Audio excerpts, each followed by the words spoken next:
वालेकुम नाज़रीन। मैं डॉक्टर नसीम जावेद आपकी खिदमत में दोबारा हाज़िर हूँ और आज हम जिस मौजू पे बात करेंगे वो है बच्चों में अचानक पेशाब का रुक जाना। बहुत से पेरेंट्स हमारे पास आते हैं और उनकी ये कंप्लेन होती है कि हमारा बच्चा पहले नॉर्मली यूरिन पास कर रहा था और अचानक इसने कुछ दिन पहले बार बार वॉशरूम जाना शुरू किया, पेशाब में तकलीफ़ शुरू हुई और फिर अचानक से इसको पेशाब में रुकावट हो गई। तो ऐसी सूरत में वो बड़ी तशवीश के साथ डॉक्टर के पास आते हैं और जब जनरल प्रैक्टिशनर्स के पास जाते हैं, जीपीज़ के पास जाते हैं तो वो उनको बेदरेग एंटीबायोटिक्स दे देते हैं और इस चीज़ का ख्याल किए बगैर कि एक्चुअल बीमारी क्या है। तो यहाँ पे ये टॉपिक मैंने बेसिकली इसीलिए चूज़ किया कि जब हम ऐसे बच्चों को एग्ज़ामिन करते हैं तो बसा औक़ात हमें बहुत ग्रेव सिचुएशंस का सामना करना पड़ता है। हमें उनमें बहुत ही ख़तरनाक नौइयत की बीमारियां और मसले मसाइल मिलते हैं जो कि वो अनट्रीटेड रह जाते हैं और उनकी जो प्रेजेंटेशन है वो हमारे पास डिले हो जाती है। तो उस हवाले से मैं बताता चलूँ कि पहला जो रीज़न है बच्चों में, ख़ासकर लड़कों में, ये पेशाब के अचानक रुक जाने का और पेशाब बार बार आने का, उसका ये है कि अगर उसके ख़तने हुए हैं और अगर वो किसी पीडियाट्रिक यूरोलॉजिस्ट ने नहीं किए, किसी नॉन पीडियाट्रिक यूरोलॉजिकल सर्जन ने किए हैं, तो ऐसी सूरत में इस चीज़ का इम्कान मौजूद होता है कि थोड़ी सी मिएटस पेशाब के सुराख को कहते हैं कि जो बच्चों में पेशाब का करने का जो सुराख है उसको मिएटस बोलते हैं, उस मिएटस की इंजरी हो गई हो और मिएटस की इंजरी की वजह से वक्त के साथ उस पर स्कारिंग हो और वो तंग हो जाए। अच्छा, बच्चे शुरू में तो ये बात नहीं बताते कि उनको तकलीफ़ हो रही है, मगर जब ये मसला हद से बढ़ जाता है तो फिर उनको इस तकलीफ़ का एहसास होने लगता है और अचानक सिम्टम्स जो हैं वो अपीयर हो जाती हैं और कॉन्स्पिशियस हो जाती हैं। तो पहला तो ये है कि वो मिएटस वालदा जो है बच्चे को अगर नहलाती है या बच्चों को पेरेंट्स देखते हैं, ऑब्ज़र्व करते हैं नहाते हुए या कभी कभार यूरिन पास करते हुए एक्सीडेंटली नज़र पड़ जाती है या ऑब्ज़र्व करते हैं किसी और वजह से, तो वो देखें कि पेशाब की धार मोटी है कि बारीक, दरमियान में टूटती तो नहीं है, किसी किस्म की उसमें बच्चे को ज़ोर तो नहीं लगाना पड़ता, और बच्चे से भी गाहे बगाहे पूछते रहें कि उसको पेशाब में किसी किस्म की कोई तकलीफ़ तो नहीं हो रही, क्योंकि बहुत से बच्चे इस बात को अपनी शायनेस की वजह से भी छुपा जाते हैं और इसको गैर ज़रूरी समझते हैं अपने पेरेंट्स से डिस्कस करना। तो पहले नंबर पे मिएटस का तंग होना, जब हम ऐसे कई दफ़ा हमें पेशेंट्स एनकाउंटर हुए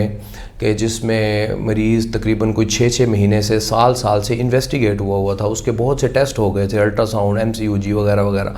मगर किसी ने भी उसका मिएटस नहीं देखा, यानी पेशाब का सुराख का मुआयना नहीं किया। और जब मैंने मुआयना किया तो आई केम टू नो कि प्रॉब्लम तो उस लेवल पे था।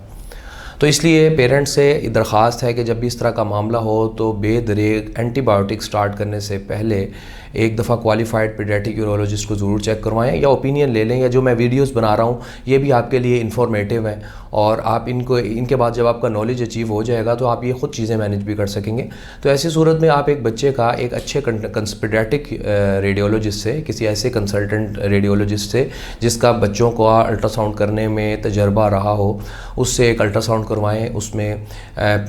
भरे मसाने के साथ अल्ट्रासाउंड करवाएं और उसके बाद बच्चे को पेशाब करवा के खाली मसाने का भी अल्ट्रासाउंड करें, ये देखें कि उसमें कितना पेशाब जमा रह रहा है।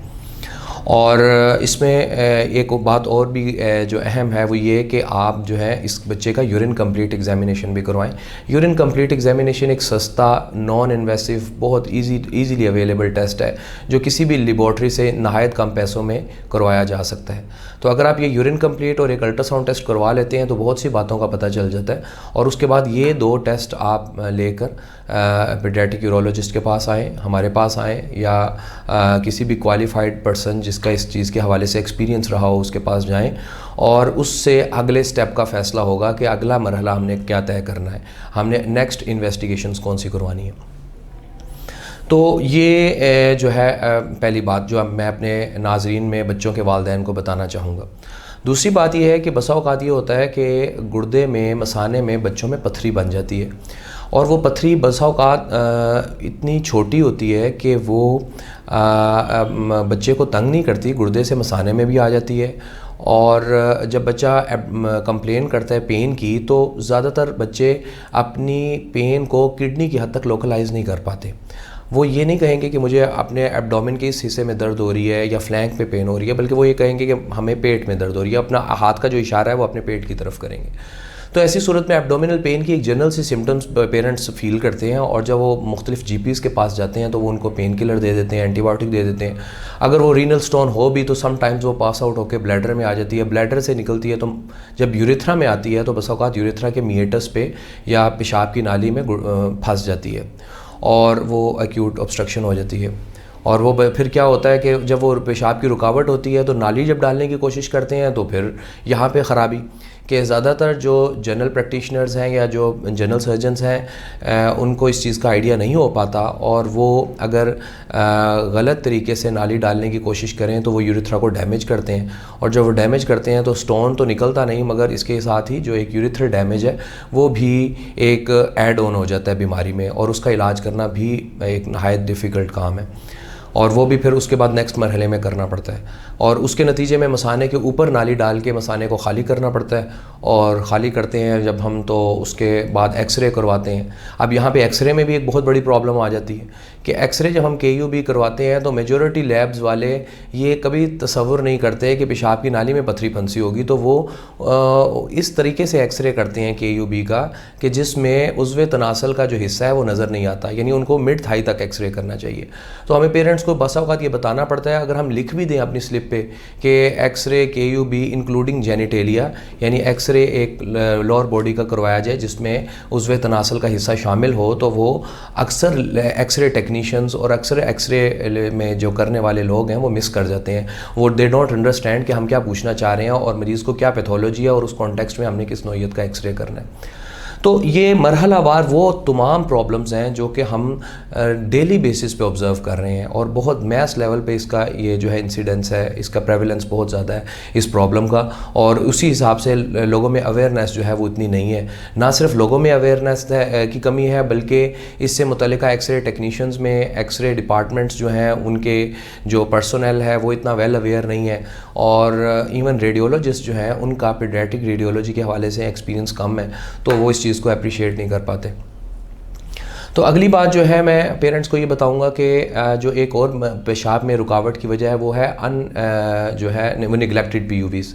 वो निगलेक्टेड PUVs क्या है बेसिकली, यानी बच्चे को पैदाइशी तौर पे रुकावट थी मगर वालिदैन ने इग्नोर किए रखी, और वो रुकावट इतनी ज़्यादा शदीद नहीं थी कि वो बिल्कुल पेशाब रोक पाती। जैसे जैसे बच्चा बड़ा होता गया वो रुकावट बरकरार रही, और उस रुकावट की वजह से आहिस्ता आहिस्ता गुर्दे और मसाने पे असर पड़ता रहा। जब बच्चा 6 या 7 साल का हुआ तो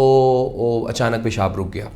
और जब अल्ट्रासाउंड करवाया तो पता चला कि गुर्दे तो फेल हो चुके हैं या गुर्दे बहुत ज़्यादा फूले हुए हैं। तो पेरेंट्स ऐसी सूरत में बड़ी परेशानी की हालत में हमारे पास आते हैं कि ये क्या हुआ, और जब हम उनकी ऐसे हिस्ट्री लेते हैं तो हमें पता चलता है कि बच्चे का मसला तो बहुत पुराना था। उसकी वालदा, नानी, दादी कोई ना कोई ये हिस्ट्री हमें दे देती है कि ये बच्चा जो है जब पैदा हुआ था शुरू में ये पेशाब करते वक्त रोता था या तकलीफ़ होती थी, हम इसको दवाई दे देते थे फ़लाँ हकीम से, फ़लाँ डॉक्टर से, और उसके बाद ठीक हो गया। उसके बाद उसने ठीक क्या होना था वो बच्चा बेचारा बताना छोड़ देता है। जब वो टॉयलेट ट्रेन होता है तो समटाइम्स वो नहीं बता पाता, और स्कूल गोइंग भी हो जाता है, और फिर जब पेशाब का कतरा कतरा निकलने लगता है, हर वक्त पैंट गीली रहती है, बेड वेटिंग होती है, तो पेरेंट्स हमारे पास आते हैं कि जी इस बच्चे का हर वक्त कतरा कतरा पेशाब निकलता रहता है। अल्ट्रासाउंड पे कोई ख़राबी नज़र आती है, और जब हम उसके फर्दर टेस्ट करवाते हैं तो हमें फिर ये रियलाइज़ होकर बड़ी रियलाइज़ होता है हमें कि बच्चे का मसला तो बहुत पुराना था, पैदाइशी था, जो कि मिस हो गया।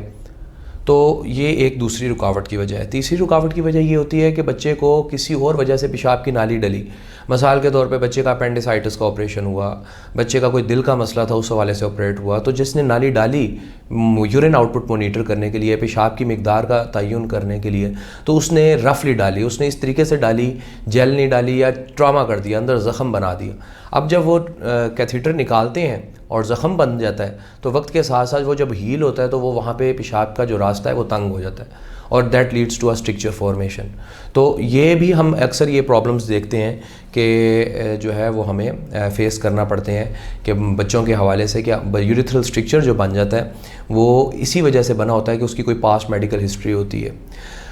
अच्छा, एक और जो बड़ा अजीब पहलू हम ऑब्ज़र्व किया है, मैंने कुछ 6 महीने में बहुत से पेशेंट्स ऐसे आए हैं अनफॉर्चुनेटली, वो ये कि बच्चे जो है पेरेंट्स उनको इग्नोर कर देते हैं। बच्चे फ़ौरन बॉडी पीनस की यूरेथ्रा में डाल देते हैं, तिनका, माचिस जो मैच स्टिक है वो, या इसके अलावा कोई पिन वगैरह। और उसमें बसा औक़ात एक तो एक लाइल्मी का पहलू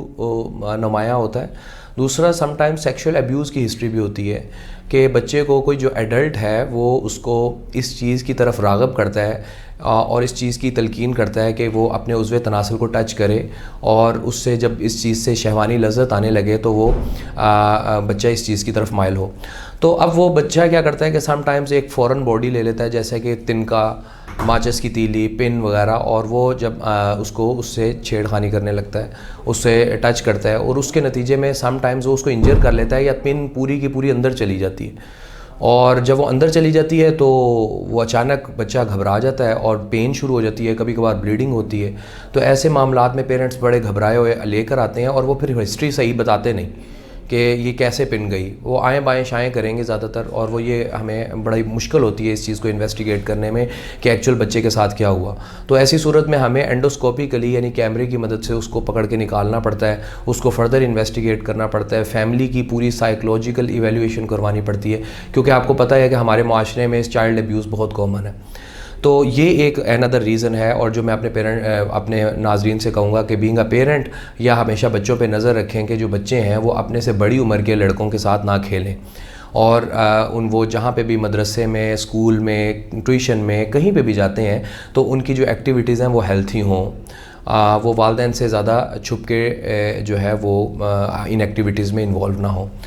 तो ये चीज़ है। दूसरी जो एक लास्ट जो सबसे अहम पहलू मैं आपको अगला बताता चलूँ कि कुछ बीमारियां ऐसी होती हैं जिसमें गुर्दे में यूरिन रिवर्स जाता है, जिसे हम VUR बोलते हैं। और VUR एक ऐसी चीज़ है जिसके बारे में अल्ट्रासोनोलॉजिस्ट अक्सर बता देता है पेरेंट्स को, इस चीज़ का सस्पिशन डाल देता है कि आपका बच्चा जब पेशाब करता है तो वो गुर्दे की नालियों में कुछ चला जाता है और वापस गुर्दे में चढ़ जाता है, और कुछ यूरिन पास आउट होता है। तो ऐसी सूरत में ऐसे बच्चे प्री डिस्पोज हो जाते हैं इन्फेक्शन को, यानी उनमें इन्फेक्शन होने के इम्कानात बढ़ जाते हैं। और जब वो इन्फेक्शन होती है तो उसकी वजह से मसाने के अंदर कुछ ऐसी तब्दीलियाँ आती हैं जिसकी वजह से पेशाब रुकने लगता है या रुक जाता है। मसाने के अंदर एक गुब्बारा नुमा जो है वो मतलब दीवार के अंदर कमज़ोरियाँ पैदा हो जाती हैं, जिनको हम डाइवर्टिकुला या सैक्यूल्स बोलते हैं। अगर ये डाइवर्टिकुलम